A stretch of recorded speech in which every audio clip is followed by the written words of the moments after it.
Sir, may extra pa? Wait lang. Stop, chicken roulade with bechamel sauce and potato mozzarella. Isa sa daon na gamit natin, daon na legal. Basil leaves. First stop, chicken roulade. Sabi niya sa sir, anong chicken na gagamitin mo at anong parts ng chicken na gagamitin mo. Chicken breast, skinless, boneless. Next, prepare your salt and pepper to taste. Basil leaves, spinach, 1 slice of cheese. Ngayon, sabi niya sa sir sa'yo, paano ma-identify ang preskong chicken? Ma'am, hindi siya mabaho, wala siyang ibang kulay na hindi karapat-dapat. Last, ma'am, kapag hinawakan mo siya, hindi siya natuturo. Paano naman, isang oras lang ibibigay na time sa inyo ni assessor. At ang isang oras na yun, processed na chicken pa ang ibibigay, chicken roulade. Before ka mag-start, ang sabi ni Tesla, maghugas ka muna ng kamay kapag sa mga main course na, especially main course at cold meal, appetizer. May next step, kunin mo yung chicken breast. Ito yung tamang diskarte dito. Chicken, prepare your boiling water. Bakit? Hindi kasi pwedeng magsayang ng oras. Para pag piniprepare natin to, kumukulo na yung tubig natin. No? Isalang kagad. Hindi yung magpapakulo ka pa pagkatapos mo mag-prepare. Kailangan sabay siyang nangyayari. Gagawin natin dito, sa chicken breast na to, slice mo siya na kaya mong nipis. Pagkatapos mo siyang may slice, durugin mo lang siya ng gamit ng food hammer. Ang tawag dito, parang siyang tinutusok na ganyan, no? Pwede na yun. Basta ang discard dito kapag gano'n yung pinagamit, tipisan mo yung hiwa mo talaga. Huwag kayong matakot kahit madurog. Okay. Next, pagkatapos ng asin, paminta. Both side, gagawin mo yung prosesong yun.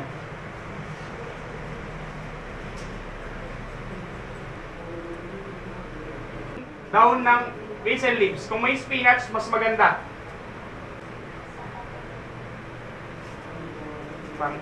Tapos, cheese. Tapos, roll. Pagkatapos mo siyang may roll, parang cordon bleu lang naman to. Transfer. Lagay. Ikot. Sa pag-lock dito, huwag mo siyang iti-twist. Press mo lang siya ng ganyan. Press mo lang. Once na twist mo to, mamaya pagtanggal mo sa pagkakarap niya, mahihirapan ka. Pag kasi twist mo siya, kailangan mo pa siyang i-twist. Nang mainit ang foil. Para hindi ka mahirapan, kahit mainit ang foil, hilahin mo lang siya mamaya. Kaya kayo foil na available, cream wrap ang gamitin niyo. No? Tapos, lagay mo lang siya dito.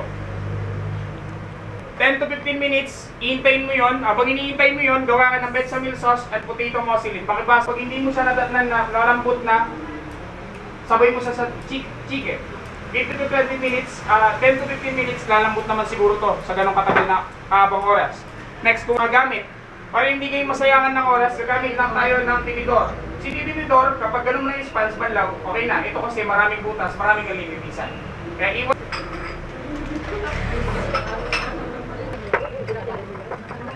Kapag may mapawas pa yung strainer nyo siya, gano'n yung sa strainer. Mas maganda. Tapos, lagyan mo siya ng 1 tablespoon of all-purpose cream.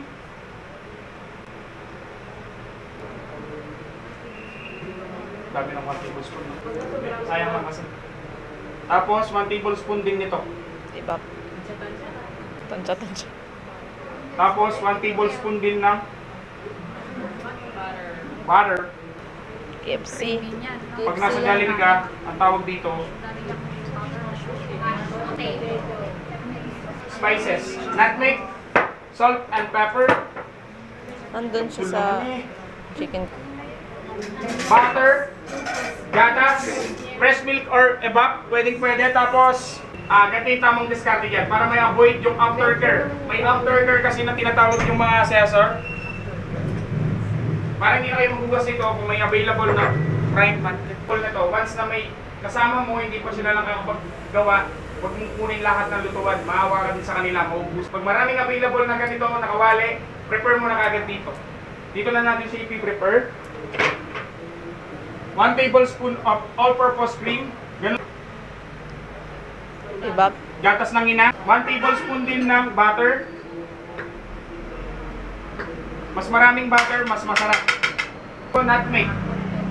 Pinch lang. Okay na yun. Sobrang konti lang talaga.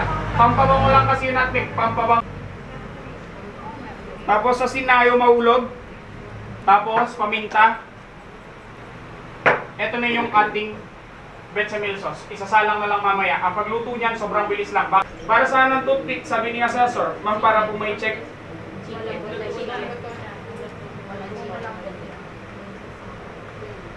Kapag may sumama pa, di pa. Pag wala nang sumama, wala nang nakalala. Mag-slice, same texture lang dapat, medyo magkapareho lang. Hindi ko sinabing pinuhin mo ng diretso to. Ito yung breadcrumbs natin, ito yung harina. All-purpose flour. Ito, durugin mo lang siya ng tamang-tama lang, hindi yung sobrang pinong-pino kagaya nito. Ha? Ganito lang. Next, butiin mo yung itlog. Luma muna, magpahihit muna tayo ng mantika. Sa pagpiprito or paggamit ng breadcrumbs, low fire. Bakit low fire? Sabi ng Assessor, ma'am, breadcrumbs madaling masunog.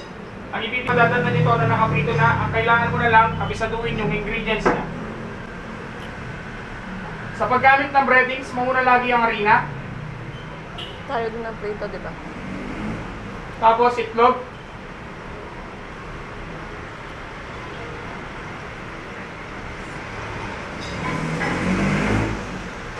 Tapos last, breadcrumbs. Ayun na, ayun na. Sorry. Tapos dito. Once na nilagay nyo dyan, na naka-food gloves kayo, bagsak kayo. Golden brown. Si golden brown, ma-chip mo yun kapag relax mo lang siyang perinito. Kapag minadali mo yan, golden black talaga lalabas yan. Subawan nyo kasi mas mapapadali kayo. Saan ang gamit mo, laba ka ng laba. Balaw ka ng... Kahit anong gamitin yung paprito, okay lang. Pero mas maganda kung tong. Kasi kontrolado mo siya. Pag napa-golden brown mo na lahat, ito. Walang rest time yan. Slice mo kagad. Check. Slant.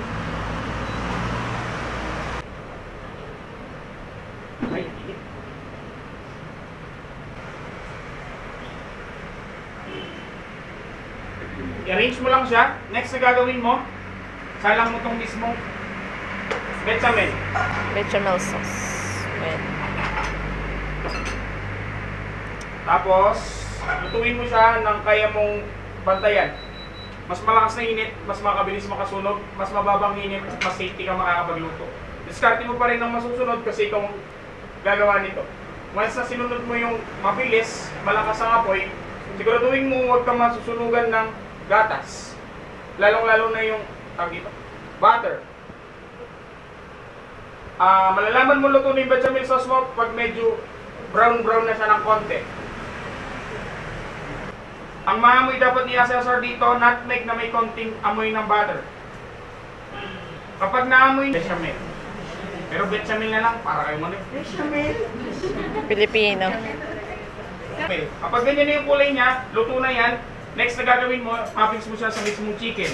Kaya nga, stuffed chicken roulade with bechamel sauce. With.